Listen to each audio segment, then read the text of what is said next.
Refused to invite evil stepmom who bullied me for years to my wedding, so dad threatened to skip it too unless I let her come. So I uninvited him as well. I, 25F, am getting married to my high school sweetheart and we recently sent out the invitations to our wedding. My fiancé, Caleb, 25M, and I decided that I would only invite my parents to the wedding but not my stepmother. It was a very easy decision for me to make because she's a really terrible person and I would not want her at my wedding because she would just find a way to ruin it. My stepmother, let's call her Jan, 47F, married my father when I was in 8th grade. My parents got divorced when I was really little and they were never together when I was growing up. They had shared custody and I spent half the month at my dad's place and the other half with my mom. It was a great arrangement and I got the best of both worlds, so I was happy about it. My parents dated other people in the meantime, but they were just flings and were not permanent enough for me to care about. This went on for a couple of years and everything was going well until my father started dating January. They started dating around the time I was in 6th grade, and when he introduced her to me for the first time, she was perfectly pleasant, and I actually liked her. But then her behavior got worse around me and she constantly made me feel like I was a burden and as if she hated being around me. Look, I get it, a lot of people don't like kids, but I don't think that's an excuse to treat them poorly. After one point, I was practically scared of her and wouldn't approach her at all, because I thought she would yell at me. It had happened enough times for me to see it coming, so I stopped trying to talk to her or befriending her. At first, she would just make faces whenever I would enter the room or act really annoyed when I was around, so I tried to be as silent and easily ignored as possible. But after she got engaged, she started treating me even worse and actively picked on me whenever she could. She would try to do it behind my dad's back at first, but then she got married, and after that, there was no stopping her. She made my childhood a total nightmare, and the worst part was that my father never stood up for me. She was the kind of woman who saw me as a competition. I don't know why, because that seems really unhealthy and kind of crazy, but I can tell you guys now that that was how she used to act, like I was the contender for her throne or something. She would bully me constantly and make me feel like crap about my appearance. But it didn't stop there, and she would even talk about my mother badly and say really nasty things about her. It would boil my blood, and I would often talk back to her, but my dad always scolded me for it and she got away with everything. I tried to talk to my dad several times, but he was so blinded by her that he didn't even seem to realize that he was alienating me. He would always defend her and say that I was the problem. The only thing that he would say was that I was important to him, but so was she, and I would just have to get along with her because he wasn't ready to let go of either of us. He claimed that she would only occasionally get annoyed with me because I tried too hard and she didn't like that. He excused all the bullying by saying that it was just her being concerned about me and that she didn't intend to mock me. But I'm not an idiot, I knew what was going on, and I knew that he was in denial. He was just trying to convince himself that the woman that he had married was not an absolute monster. I didn't realize it back then, but I know now that my father had always been selfish in thinking about me. But back then, it was really important for me to have a relationship with my dad. And that's why I was even willing to put up with Jan, even though she was a total nightmare to live with. I let her stomp all over me and completely shatter my self-esteem, all because I wanted my father to be happy with me.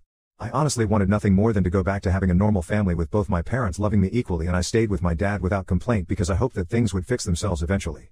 I never told my mother about this because I was afraid that if she found out how Jan was treating me, she would file for full custody and then I would never get to see my father again.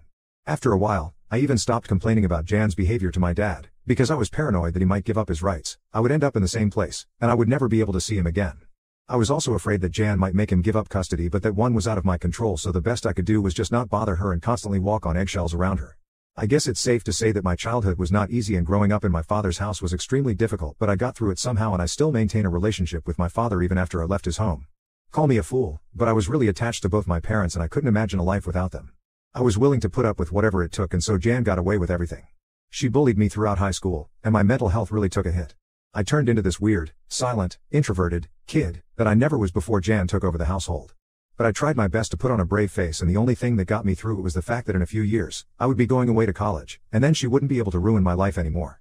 So when it was finally time for me to leave for college, there was nobody happier on the planet than I was. I was thrilled to finally be going away, and the cherry on top of that was the fact that I was going to college out of state, so I would only have to come back for the holidays.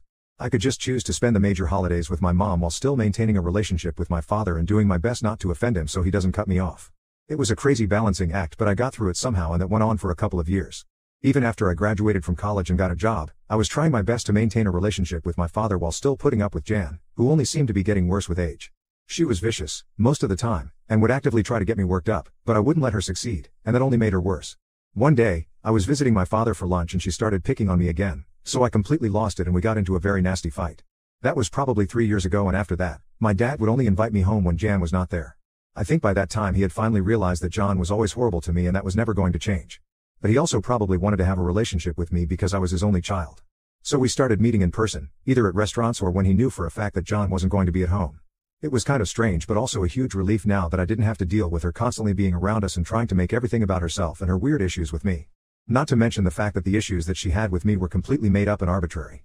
She hated me just because she could and she didn't really need a reason for it. Part of me actually even thinks that she might have been one of those crazy people who just enjoyed treating other people badly, especially kids. Otherwise, if she really saw me as competition, then she would have forced my dad to kick me out or give up custody, but she kept me around just so she could pick on me whenever she wanted to. And then around the same time, I started dating Caleb.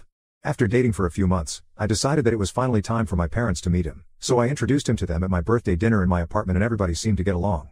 Jan was obviously not invited to that dinner because we were not on speaking terms at the time, and after that we never really reconciled, so she never knew anything about my relationship with Caleb. We got engaged a couple of months ago and have been planning for the wedding ever since. It didn't occur to us at any point that Jan might want to be invited to the wedding because, after the way she treated me throughout my childhood and the last fight that we had, I didn't even think that she wanted to have anything to do with me. Besides, we hadn't spoken in over 3 years and she never attempted to make things right with me. So why would I invite her to my wedding? But then the invitations were sent out recently and my father contacted me to tell me that Jan was really upset and offended that she didn't receive one. And Caleb and I weren't exactly letting people bring +1s because we intended on having a small and private ceremony. So it was very clear that she was not welcome at the wedding, and I don't even know why she was expecting to be invited because she hadn't even been invited to the engagement party. And there was no way that she couldn't have known about it because it was all over social media. Granted, I have her blocked, but she still might have heard about it from someone. And honestly, I'm sure that my dad must have told her about it, so she knew all along, and I didn't buy it for 1 second that she just had no idea this was happening. She had every opportunity to reach out to me and apologize, and then I probably would have considered inviting her to the wedding, but there was no apology. So why should I even consider it?